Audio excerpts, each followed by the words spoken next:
The investigator called me before he ever spoke to my mother-in-law again. First thing he said was, "I need to tell you something, and honestly, it's not what either of us expected. I figured he'd found nothing on me and that'd be the end of it.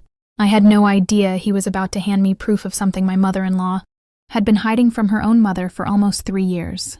My name's Bridget Hale, I'm 32. Married to my husband, Toby, 5 years now. We live just outside Tulsa, Oklahoma. I run a small freelance graphic design business from home, and Toby manages a hardware store that used to belong to his dad before he passed. Toby's mom, Renata, never fully warmed up to me. Nothing dramatic, just this constant undertone. Like she was always waiting to be proven right about something. She'd ask these weird specific questions. How much I charged clients. Whether Toby and I kept separate accounts. Once she just flat out asked if I'd signed a prenup. I chalked it up to her being protective. Toby's dad passed when Toby was in his 20s. And Renata raised him and his sister mostly on her own after that. Figured that kind of history makes a person a little guarded. About 4 months ago, I opened a new business savings account, nothing complicated. Just separating client payments from our household money for taxes. Somehow Renata found out, called Toby, convinced I was hiding money from him. Moving things around before some divorce she'd apparently already decided was coming. Toby brushed it off at first. Then about 3 weeks later, he came home looking uneasy and told me his mom had hired a private investigator. Not to follow me exactly, more to look into my finances and background. See if there was anything I wasn't telling him. I was furious. Toby said he'd told her not to, but she'd gone ahead anyway, paid for it herself. 2 weeks after that, I got a call from the investigator himself. A guy named Foster Callahan said he needed to talk to me directly before finishing his report. We met at a diner near my house. He was straightforward about it, almost a little apologetic. Told me he'd checked everything Renata asked him to.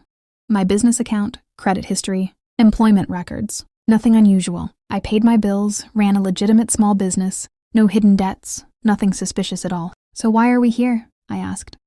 He said Renata hadn't accepted that answer. Pushed him to dig further, specifically into family assets. Trying to figure out if I'd somehow influenced Toby to spend money that should have stayed in the family. To do that properly, Foster said he'd had to pull broader financial records connected to Renata's own background and her extended family, which is pretty standard once someone insists on digging that deep. And that's when he came across something that had nothing to do with me at all. He'd found a delinquent balance notice, a public collections filing, tied to Willow Creek Senior Living, the nursing home where Toby's grandmother, Josephine, had been living for about 3 years. Balance was significant, almost $11,000. What confused him was that Josephine got a decent monthly pension, plus a small annuity from her late husband's military service, more than enough to cover her care. So he checked further, cross-referenced the bank records, tied to the power of attorney on file for her account. The power of attorney was Renata. Turned out for almost 3 years, Josephine's pension and annuity payments had been going straight into an account Renata controlled. Only a fraction of that money ever actually made it to Josephine's care. The rest got quietly pulled out, month after month, into Renata's own accounts. Foster looked at me across that diner table and said, "I don't usually get involved past what I'm hired for, but someone's grandmother's sitting in a facility with an unpaid balance, while her own daughters had control of that money the whole time. Couldn't just sit on that." And honestly, once I heard that, something clicked. Renata had spent months convinced I was secretly hiding money from her son. Made a lot more sense once I realized she'd been hiding money from her own mother the entire time. I guess it's easier to assume everyone's doing what you're doing. I told Toby everything that night. He didn't believe it, not really. Not until we drove out to Willow Creek ourselves the next morning and talked to the billing office directly. Balance was real. So was the payment history, showing exactly where Josephine's money had actually been going. We drove to Renata's place after that.